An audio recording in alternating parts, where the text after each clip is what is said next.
Hello दोस्तों, आज मैं आप लोग के सामने बहुत ही प्यारा शिव चर्चा गीत लेकर आई हूँ। आप लोग मेरे चैनल पे बने रहिएगा और गीत को पूरा सुनिएगा। आइए मैं अपना ये गीत शुरू करती हूँ। गुरु के चरनिया राजे धानिया हो, जहवा बहे निर्मल पानिया। गुरु के चरनिया राजे धानिया हो, जहवा बहे निर्मल पानिया।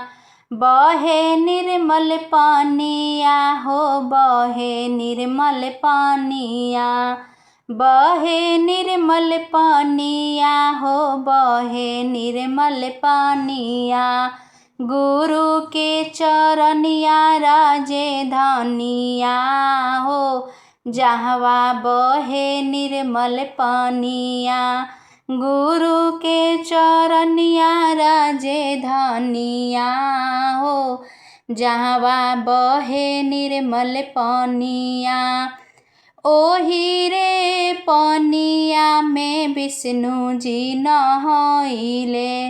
विष्णु जी नहाइले हो, विष्णु जी नहाइले। ओही निर्मल पानिया में विष्णु जी नहाइले। सांगावा में लक्ष्मी महारानिया हो, जहवा बहे निर्मल पानिया। सांगावा में लक्ष्मी महारानिया हो, जहवा बहे निर्मल पानिया। गुरु के चरनिया राजे धानिया हो, जहवा बहे निर्मल पानिया। गुरु के चरनिया राजे धानिया हो, जहवा बहे निर्मल पानिया। ओही रे पानिया में ब्रह्मा जी नहाइले। ब्रह्मा जी नहाइले हो, ब्रह्मा जी नहाइले। ओही निर्मल पानिया में ब्रह्मा जी नहाइले। सांगावा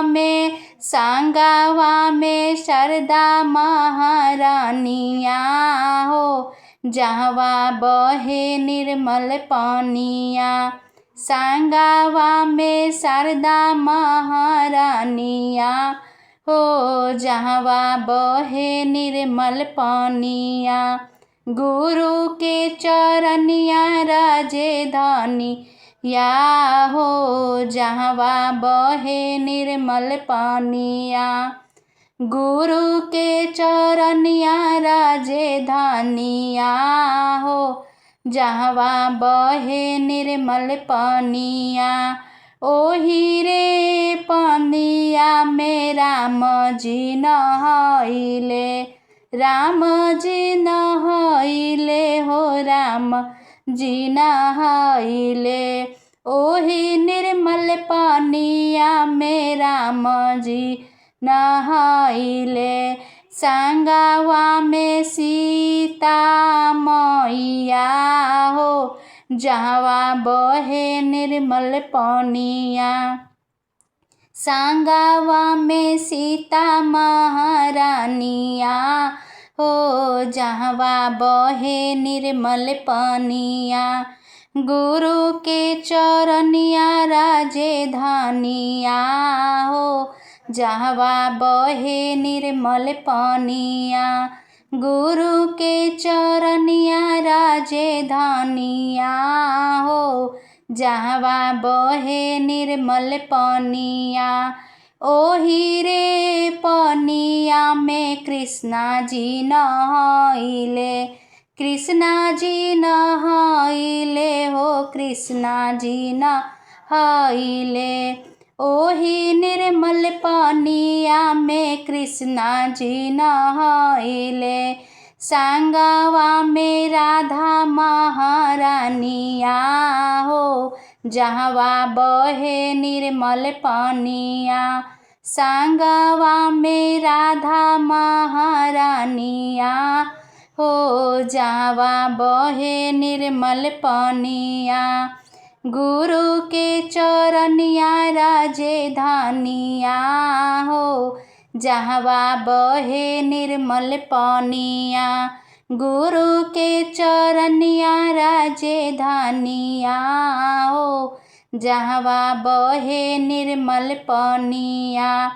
ओही रे पानिया में हरिंदर भैया नहाइले, हरिंदर भैया नहाइले हो, हरिंदर भैया नहाइले। ओही निर्मल पानिया में हरिंदर भैया नहाइले। सांगावा में नीलम दीदी रानिया हो, जहवा बहे निर्मल पानिया। सांगावा में नीलम दीदी रानिया हो, जहवा बहे निर्मल पानिया। गुरु के चरनिया राजधानिया हो, जहवा बहे निर्मल पानिया।